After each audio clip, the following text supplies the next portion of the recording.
Europod. Éveille ta ville.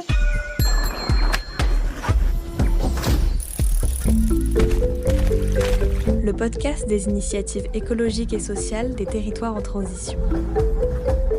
Vous voulez contribuer à protéger la planète, mais vous ne savez pas par où commencer? Vous êtes au bon endroit.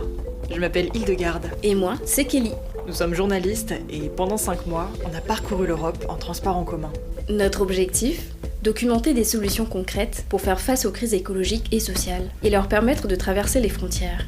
De l'Allemagne au Portugal, en passant par l'Italie, l'Espagne et la Roumanie, on vous emmène à la rencontre de citoyens, d'associations, de chercheurs, d'entreprises et d'institutions qui façonnent les villes de demain. Pour ce premier épisode, direction Marbourg en Allemagne.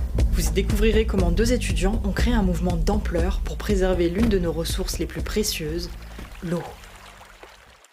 Si je vous dis qu'il existe un lieu où cohabitent au même endroit une hache, une moto et des bombes de la Seconde Guerre mondiale, à quoi pensez-vous? À un musée? Un studio de cinéma? Ou peut-être un magasin pour survivalistes excentriques? Eh bien non, il s'agit malheureusement du Lahn, la rivière de Marbourg, dont les fonds sont couverts de détritus divers et variés. Pour remédier à cette pollution, des étudiants se sont retroussés les manches et ont enfilé leur plus belle combinaison de plongée. Depuis 2020, les 230 bénévoles de l'association Landtaucher, plongeurs du Lahn en allemand, se relaient ainsi pour nettoyer le lit de la rivière. Et en plus de repêcher les déchets directement à la source, si je puis dire, la pédagogie et le suivi d'espèces en danger sont également au cœur de leur mission. Tout de suite, plongez dans l'univers de ces chasseurs de trésors enfouis. On a rapporté quelques objets trouvés dans la rivière. Certains sont typiques de nos opérations de repêchage, d'autres plus dangereux et rares, comme ce couteau de boucher juste ici. Il y a aussi ce matériel de pêche qu'on trouve assez souvent, dangereux pour les humains et les animaux. Ici, on a un téléphone, puisqu'à chaque plongée, on trouve toujours au moins un iPhone ou un Samsung. Parfois, on arrive même à retrouver le propriétaire. Il y a aussi une hache que j'ai pêchée pendant l'une de mes plongées, qui est en assez bon état. On trouve aussi des armes, comme des pistolets. Dans ces cas-là, on doit appeler la police pour qu'elle vérifie s'il est lié à un crime. On a aussi trouvé des bombes et des armes de guerre, qui datent probablement de la Seconde Guerre mondiale. C'est impressionnant et effrayant à la fois de tomber dessus. On sait qu'elles pourraient toujours être chargées et prêtes à exploser, ce qui serait sûrement fatal. Une autre découverte vraiment remarquable, c'est un objet historique, la pointe d'une lance datant du XVIe siècle. On l'a fait analyser. Il en ressort qu'elle a probablement été utilisée en temps de guerre. Les fermiers s'en seraient servis pour désarçonner des rois, les faire tomber de leur cheval. Vous venez d'entendre Mathis, 30 ans, petites lunettes noires et cheveux blonds en bataille, nous présenter les objets insolites qu'il a ramenés pour nous. Ce photographe et vidéaste de métier a rejoint l'association à ses débuts, il y a 3 ans. Il nous raconte comment tout a commencé. L'association a été créée il y a 3 ans par 2 étudiants, Noah et Sébastien. Un jour, ils flânaient sur un terrain qui borde la rivière du Lahn, où les gens viennent faire la fête, s'amuser, prendre une pause après la fac, et une de leurs amies est partie nager. Elle est revenue avec une entaille au pied.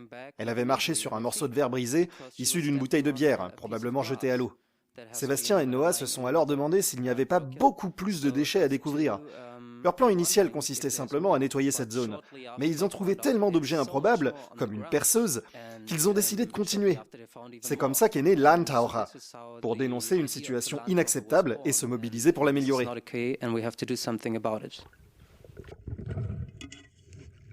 Comment se passe une opération de plongée ? Mathis nous raconte une journée d'intervention typique de ces explorateurs de rivière.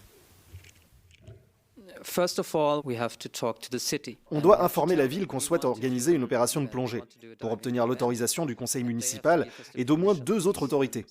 Ça a été un combat énorme pour en arriver au stade actuel, où on peut organiser des événements régulièrement, surtout les dimanches.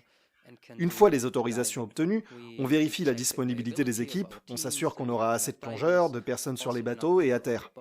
Puis on discute des conditions météorologiques et de l'état de la rivière le jour prévu. Après, on informe notre communauté de l'événement à venir. On emprunte ensuite 2 ou 3 bateaux à un loueur qui nous les prête gratuitement. Un premier bateau est réservé à la team média dont je fais partie, qui prend des photos et films, de façon à documenter les opérations de nettoyage. Les 2 autres bateaux permettent de stocker les déchets collectés par les plongeurs. Ces déchets sont ensuite ramenés sur la berge, où d'autres bénévoles viennent les récupérer et les trier. On les dépose ensuite dans un endroit prévu avec la ville pour qu'elle les collecte.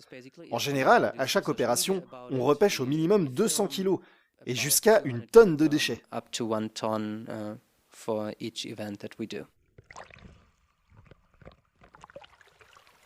Pour leur sécurité, les plongeurs ne se séparent jamais de leur couteau spécial, qui leur permet de se libérer d'un filet si jamais ils se retrouvent coincés sous l'eau. Pour cause, la situation peut escalader en danger très rapidement, puisque les bénévoles plongent en apnée, sans bouteille d'oxygène, par souci de mobilité. Ils ont aussi un équipement spécial pour recueillir l'essence qui pourrait s'échapper, disons, du réservoir d'une moto qu'ils tenteraient de repêcher, par exemple.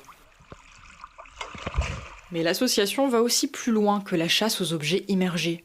Les membres cherchent, littéralement, à voir au-delà de la surface du problème, en travaillant les mentalités en profondeur. Mathis nous explique les 3 piliers de l'Antaurer. Notre activité principale, c'est la plongée. Jusqu'à présent, on a collecté un peu plus de 12 tonnes de déchets dans la rivière. L'association s'est développée et on a acquis de meilleures techniques. L'aspect éducatif prend aussi de plus en plus d'importance pour nous. On va dans les écoles et les universités pour expliquer l'énorme quantité de déchets présentes dans les rivières et la pollution qui en découle. Enfin, le 3e pilier de l'Antaurer, c'est le suivi d'espèces animales menacées et en voie de disparition, comme les moules d'eau douce. Pendant nos plongées, on les recherche et on les compte, afin de contrôler leur population et améliorer leurs conditions de vie. Ce sont nos 3 activités principales. Mais à côté, on travaille aussi sur la communication média. On prépare un documentaire sur notre travail destiné au grand public, afin de toucher encore plus de monde. L'une des actrices de ce partenariat avec l'Office national de la conservation des espèces, c'est Manon, 29 ans, biologiste membre de l'association. Elle nous présente plusieurs espèces de moules d'eau douce placées sous verre, dont certaines sont déjà totalement éteintes, alors qu'elles jouent un rôle très important dans l'écosystème marin. Elles filtrent les rivières. Beaucoup de déchets répandent des substances toxiques dans les rivières avec le temps. Des composants qui font du mal aux animaux et aux plantes. C'est difficile de lutter contre cette pollution puisque les rivières sont connectées aux terres et même aux fleuves.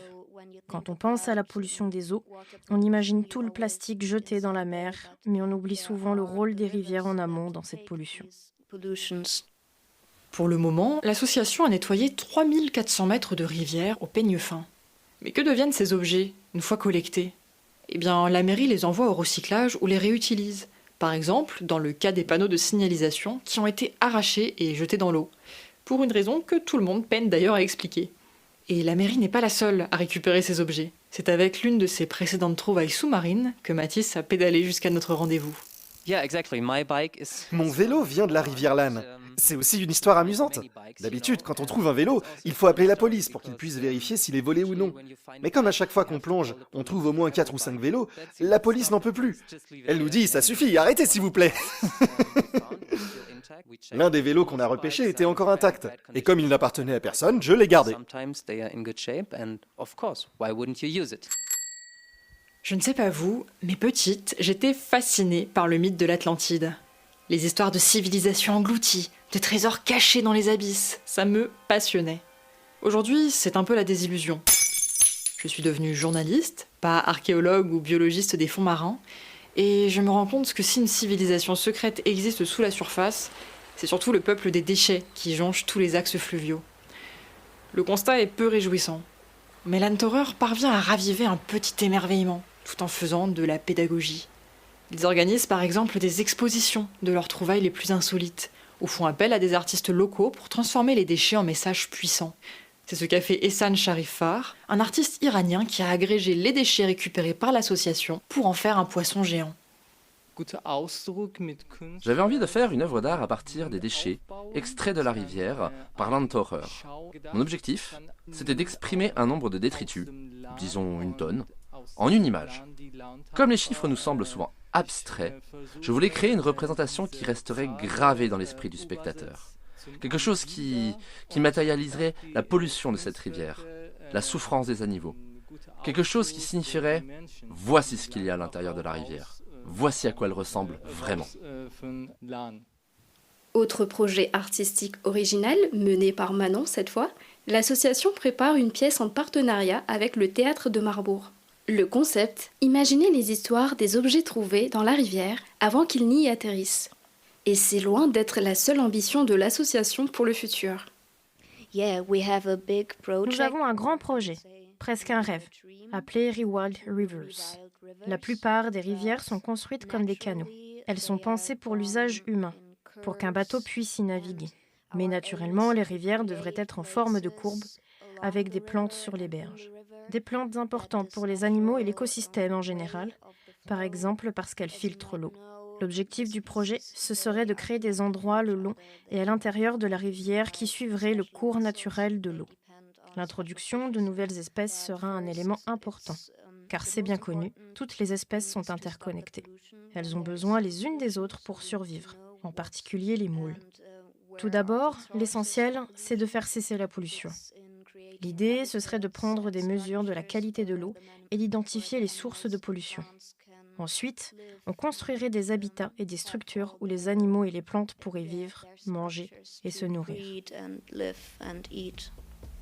En 2023, Lantorer a remporté les Planet Hero Awards, un prix national prestigieux qui vient récompenser leurs efforts. De quoi les encourager à voir au-delà de Marbourg et sa rivière du Lahn. Oui, à long terme, l'association désire étendre son projet à d'autres rivières allemandes, puis à l'Europe entière. Le programme est ambitieux.